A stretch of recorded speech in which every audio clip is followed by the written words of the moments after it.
Hallelujah, hallelujah.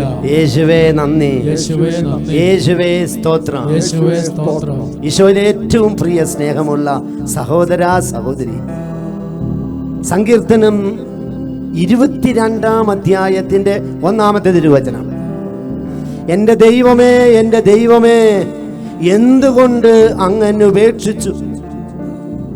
എന്നെ സഹായിക്കാതെയും എൻ്റെ രോദനം കേൾക്കാതെയും അകന്നു നിൽക്കുന്നത് എന്തുകൊണ്ട്? പ്രിയപ്പെട്ടവരെ, ജീവിതത്തിൽ തകർന്നുപോയ ഒരു മനുഷ്യന്റെ നിജാവസ്ഥയാണ് സങ്കീർത്തനത്തിൽ ഈ വചനങ്ങൾ നമുക്ക് തരുന്നത്. ഇന്ന് ജീവിതത്തിൽ ഇതുപോലെ മനസ്സിടിഞ്ഞ് പ്രശ്നങ്ങൾ വന്നപ്പോൾ, പ്രതിസന്ധി വന്നപ്പോൾ, തകർച്ചകൾ വന്നപ്പോൾ മനസ്സിടിഞ്ഞ് തകർന്നിരിക്കുന്ന ഒരു വ്യക്തിയാണ് നീ. എങ്ങനെയാണ് ദൈവത്തിന് നിന്നിൽ നിന്ന് അകന്നു നിൽക്കാൻ പറ്റുക? എങ്ങനെയാണ് നിന്റെ രോദനം, നിന്റെ വേദന, നിന്റെ പ്രാർത്ഥന കർത്താവിന് കേൾക്കാതിരിക്കാൻ പറ്റുക? നിന്റെ മേർക്കല്ലേ അവന്റെ ചെവി ചായ്ക്കപ്പെട്ടിരിക്കുന്നത്, നിന്നല്ലേ അവൻ ഉന്നമിച്ചിരിക്കുന്നത്. സഹോദര സഹോദരി, ഇന്ന് നീ ഒരു തകർന്ന അവസ്ഥയിലാണെങ്കിൽ ഇതാ നാളെ നിനക്ക് ഉയരാൻ ഒരു ദിവസം ദൈവം തരാൻ പോവാ. നിന്റെ ജീവിതം അവൻ ഉയർത്താൻ പോവാ.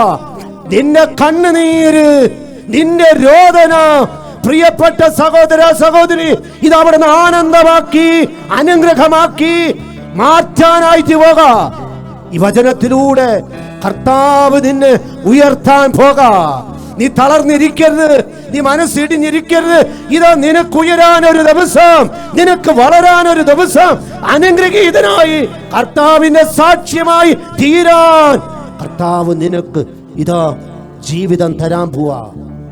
കർത്താവ് പറയാ, എഴുന്നേൽക്കുക, ഉണരുക, ഉണർന്ന് പ്രശോഭിക്കുക. യെശയ്യാ പ്രവാചകന്റെ പുസ്തകം 60-ാം അധ്യായത്തിന്റെ 1-ാം വചനം. ഉണർന്ന് പ്രശോഭിക്കുക. കർത്താവിന്റെ പ്രകാശം, അവന്റെ മഹത്വം ഇതാ നിന്റെ മേൽ ഉദിച്ചിരിക്കുന്നു. പ്രിയപ്പെട്ട സഹോദരങ്ങളെ, കർത്താവിന്റെ ഈ വലിയ വാഗ്ദാനം സ്വീകരിക്കാൻ ഒരുങ്ങാൻ കർത്താവ് നമ്മളെ ഓർമ്മിപ്പിക്കുക. കർത്താവായ യേശുവേ, ജീവിത പ്രശ്നങ്ങൾ മൂലം, രോഗങ്ങളും തകർച്ചകളും മൂലം കർത്താവേ, ജീവിതത്തിൽ ഇന്ന് മടുത്തു എന്ന് പറഞ്ഞിരിക്കുന്ന മകൻ, മകള്, ജീവിതം തീർന്നു എന്നുള്ള അവസ്ഥയിൽ എത്തിപ്പെട്ടിരിക്കുന്ന മകന്റെ മകളുടെ മേൽ നിന്റെ കരം നീട്ടണമേ കർത്താവേ. നിന്റെ സൗഖ്യത്തിന്റെ വിടുതലിന്റെ കരം വെക്കണമേ. ജീവിതത്തിൽ ഈ പ്രശ്നങ്ങൾ, രോഗങ്ങൾ മൂലം മടുത്തു എന്ന് പറയുന്ന മകന്റെ മകളുടെ മേൽ സാത്താൻ കൊണ്ടുവന്ന മടുപ്പിന്റെ ദുരാത്മാക്കൾ യേശുവിന്റെ നാമത്തിൽ പൗരോഹിത്യത്തിന്റെ അധികാരത്തിൽ വിട്ടുമാറി പോകട്ടെ. നിരാശ, ദുഃഖങ്ങൾ വിട്ടൊടിഞ്ഞു പോകട്ടെ. സകല പീഡകളും യേശുവിന്റെ നാമത്തിൽ വിട്ടുവപ്പിക്കപ്പെടട്ടെ. ഇപ്പോഴും എപ്പോഴും എന്നേക്കും. ആരാധനയ്ക്ക് യോഗ്യനെ നിന്നെ ഞങ്ങൾ ആരാധിച്ചിടുന്നിതാ.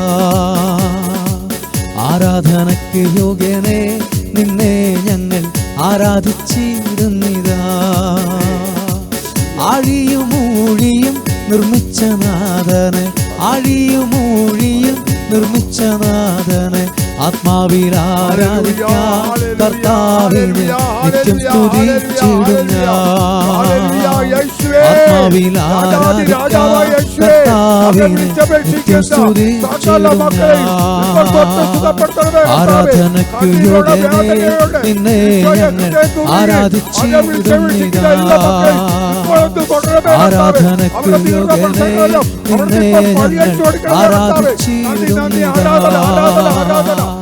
ആഴിയുമൂഴിയും നിർമ്മിച്ച നാഥന്, ആഴിയുമൂഴിയും നിർമ്മിച്ച നാഥന് ആത്മാവിൽ ആരാധിക്കാൻ കർത്താവിനെ നിത്യം സ്തുതിച്ചിടും ഞാൻ. ആത്മാവിൽ ആരാധിക്കാൻ